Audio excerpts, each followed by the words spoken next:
masuk S2 di usia 57. Pendidikan tidak mandek ke usia sekian harus selesai, enggak. Sekolah kan tidak mesti pendidikan formal, kursus kan bisa. Kursus masak, kursus menjahit, seperti pandemi sekarang ini bisa buat kue, bisa itu laku kan, bisa, harus bisa. Coba dulu, kuncinya yaitu tadi niat.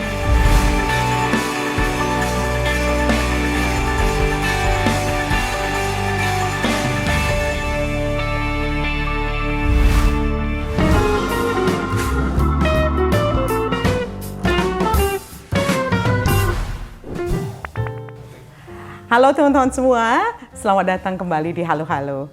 Senang sekali kita ketemu lagi hari ini. Kita bertamu hari ini di rumah Ibu Sunarti. Assalamualaikum Ibu. Waalaikumsalam. Ibu, Ya. saya itu kesini karena saya tertarik sekali dengan semangat Ibu untuk terus belajar. Sekarang usia Ibu sudah 74 tahun ya. Dan riwayat pendidikan Ibu ini kan nggak biasa. Luar biasa. Boleh cerita Bu? Ibu tuh menikah tahun 66, di usia 19, lulus SMA, ya tingkat SMA. Nah, kemudian saya ngambil PGSLP, Bahasa Inggris tahun 71. Dan waktu itu pengen jadi guru? Jadi guru, akhirnya saya jadi guru, setelah tahun 76 jadi guru, 10 tahun kemudian baru Ibu sekolah lagi di IKIP, ya. Dulu saya ambil IKIP Muhammadiyah, yang bisa nyambi, kalau negeri kan nggak bisa nyambi, karena pagi ngajar, sore kuliah. Jadi waktu itu putra sudah empat, mengajar plus kuliah S1. S1 selama 6 tahun, Mbak. S1 itu 6 tahun, Mbak. Itu gimana pengalamannya bisa membagi ketiga hal begitu? Gimana ya? Kalau suruh ngulang mungkin nggak bisa ya. Tapi kok ya bisa. Tahun 86 masuk, tahun 93 lulus, 92 wisuda 93 itu ya. Tapi ya karena semangat pun ya dan termotivasi Bapak. Jadi suami saya itu betul-betul concern sekali untuk pendidikan. Alhamdulillah masuk S2 di usia 57. 57 tahun ya, baru mulai S2. Ya 57 kurang lah ya kan? Yang paling sulit ketika mau memulai itu apa, Bu? Kalau memang kadang waktu itu berpikir begini, Mbak, bisa nggak ya kira-kira? Bisa nggak ya kira-kira? Ternyata setelah terjun bisa. Ini kalau sekarang ini kalau ngulangi lagi kayaknya kan nggak bisa ya, Mbak ya. Yang paling berat apa sih? Yang bikin ragu-ragu waktu itu Pisopora bisa apa enggak itu apa? Terus terang tadi tugas akhir penulisan. Skripsi maupun tesis itu. Kan ada toh teorinya matang selesai plek. Nanti pas nulis tesis ogah-ogahan kayak gitu. Tapi nyeimbangkan waktunya gimana Bu? Kerja, anak 4, ya kan? Mendampingi Bapak, seorang profesor, kemudian harus belajar lagi. Gimana tuh Pak? Masih ada tambahan lagi, 1 ketua RW. Itu gimana? Nggak penuh ininya, piringnya nggak penuh. Ibu kadang-kadang berpikir, kok masih, saya juga nggak tahu kok bisa gitu ya.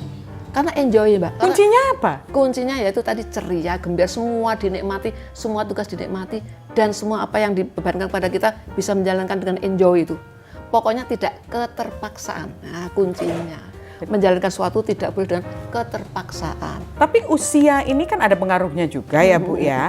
Kalau kita muda itu perasaan belajar apa-apa mungkin lebih gampang.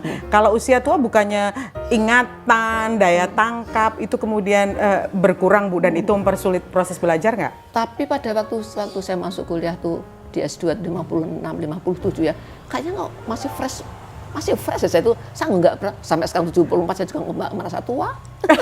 Masih menyopir ke sana kemari ya Bu ya. Masih menjadi ibu RW.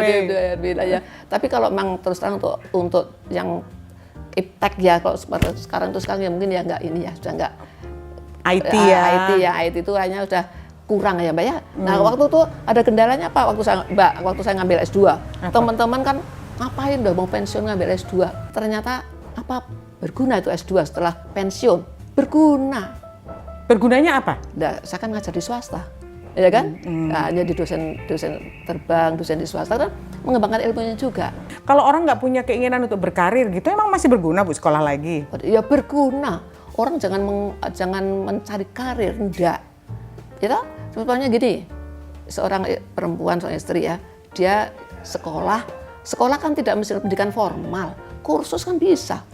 Kursus masak, kursus menjahit, kan itu. Apa yang namanya sekolah tuh harus di formal, perguruan tinggi enggak kan?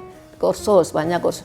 ternyata setelah kursus, oh bisa masak, bisa, seperti pandemi sekarang ini, bisa buat kue, bisa, itu laku kan. Nah, itu. Jadi pendidikan itu tidak mesti harus formal. dan tetap berguna ya, tetap apapun berguna itu. sekali, apapun juga. Kalau misalnya orang perempuan ya, entah menikah atau tidak, pengen sekolah tapi usia sudah cukup baya misalnya, gitu, maju mundur, itu ibu kalau disuruh ngasih nasihat, nasihatnya apa?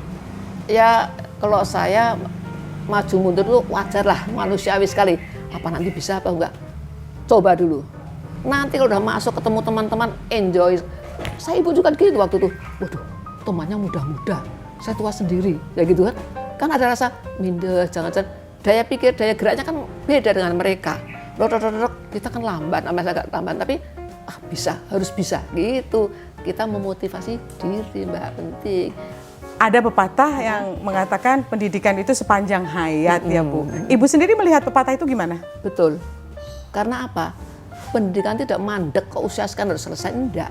Contoh ya, usia 75 pendidikan dan tidak harus pendidikan formal atau tidak membidangi suatu subjek tertentu. Ngaji contohnya, gitu, mengaji. Di usia 75 ada yang belum bisa baca Al-Qur'an, mungkin dari Iqra, itu kan pendidikan. Ya kan? Itu bagi saya mungkin dengan seumur hidup itu tidak sampai seusia berapa, enggak. Ya sepanjang masa kita bisa belajar. Dan untuk perempuan tidak ada halangan ya Bu ya, Tidak. usia meskipun sudah berkeluarga dan sebagainya. Enggak ada. Pokoknya ya seumur hidup lah. Jadi nggak ada alasan ya sebenarnya nggak ada sekarang alasan, untuk nggak. kecuali mungkin ya mereka yang terbatas biaya Biaya atau itu. hal-hal lain ya kan, karena biaya kan juga faktor Iya, penting ya untuk penting, bisa melanjutkan pendidikan. Dan juga nanti kalau udah terjun masuk ke pendidikan, memang ya harus kita menggeluti di situ ya, tugas tiap hari tugas.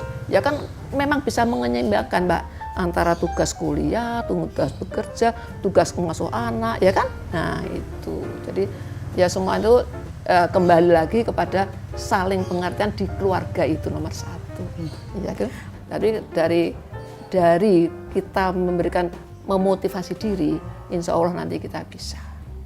Niat, Niat ya, ya, niat matur nuwun sangat Ibu.